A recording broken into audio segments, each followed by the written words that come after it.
Today we're baking gluten-free Neapolitan brownies. For the fudgy brownie base layer, I'm using one of my favorite new mixes, Laura Lynn gluten-free fudge brownie mix. It has a rich chocolate flavor, it's so easy to use, and I know you're gonna love it. Grab some of the mix and grab the recipe for these brownies at inglestable.com. Hi, I'm Gigi Stewart. Welcome to the Ingles Table. Today we're in the kitchen making gluten-free Neapolitan brownies. If you look beneath the video player, you'll find a full list of ingredients, cooking instructions, and a printout that you can take to the store. We've already been to Ingles and have everything we need right here, so let's get cooking. First things first, we got a couple of steps in this recipe. So preheat your oven to 350 degrees, and let me show you a trick before we get started. You know those beautiful full cut edges you get on brownies? You can get that at home with lined pans. Use a little aluminum foil, press it into your pan like I did here, spray the inside of it so you don't have sticking, and when you're ready, I'll show you how this will lift right out. It's beautiful and you don't have any edges wasted. So next, we're gonna make the bottom layer, that's our fudge brownie layer, and we're using gluten-free fudge brownie mix from Ingles. We're gonna add the ingredients that are listed on the back of the box. So we're gonna go ahead and put our half cup of oil in. I'm gonna add a third cup of water. And I have 2 eggs.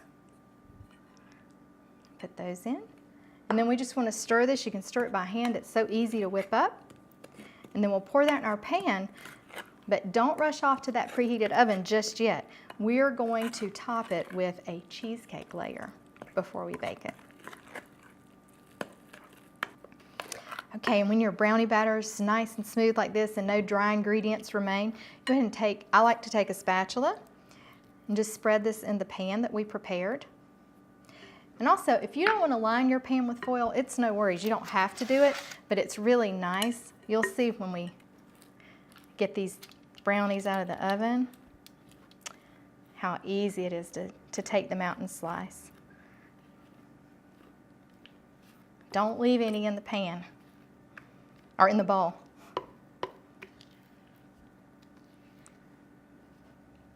Okay, looks great. Just spread the batter around, make it nice and even. That looks perfect. And now we'll set this aside and we're gonna mix our second layer, our middle layer, which is our cheesecake. So I have some cream cheese here. I've softened it, 8 ounces of cream cheese. I'm gonna make sure that that's room temperature. And I'm gonna add a 1/4 cup of sugar. And last, our third ingredient for our filling, we're just gonna put in 1 large egg. And now it's time to mix. Get a couple things out of the way here. So we'll take our mixer, and you just want to mix this until it's nice and smooth and you don't have any cream cheese lumps left. So about a minute.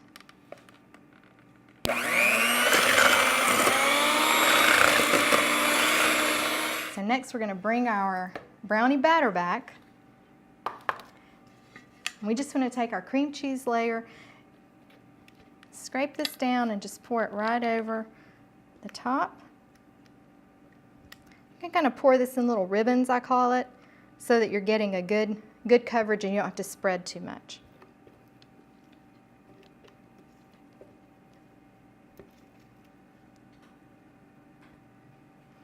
Once you have it all in there, just give it a real gentle little spread across the top. Helps to turn your pan when you're doing this.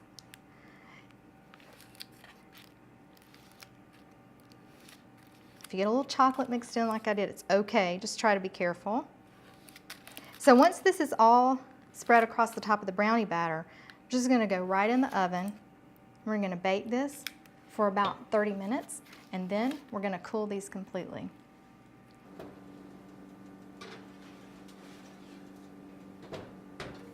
All right, so excited about these brownies, guys. We baked them about 30 minutes. Cooled them to room temperature, then 2 hours in the fridge, and they are worth the wait. So let's take a look at the foil trick and see how that worked for us. Lift the edges up, and remember this is to help us get the brownies out without much mess, and so we have all the edges intact, because you know there are edge lovers out there.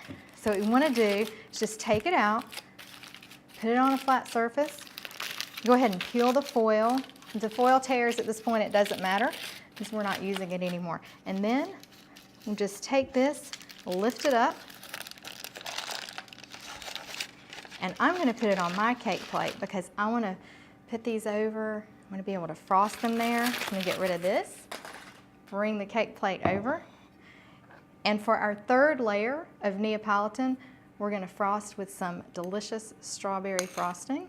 So you're just gonna put this right on top. And once you put the frosting on, you're ready to serve if you want to. Of course, I have some sprinkles. That's up to you. I think that's a rather essential part of Neapolitan brownies. So go ahead and just frost the top. You don't need to do the sides. And once that's done, we'll finish them off. And if you're making these ahead of time, you can always put these in the refrigerator to chill until you're ready to serve them. So you do want to keep them cold. Even if you have leftovers, you want to make sure you store these in the refrigerator because there's the cream cheese layer in the center.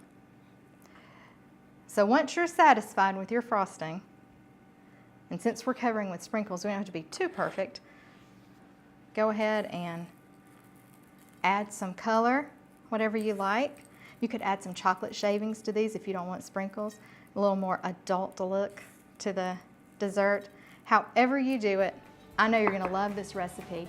We're out of time for today, but I wanna thank you so much for joining me here at the Ingles table. Until next time, I'll see you online.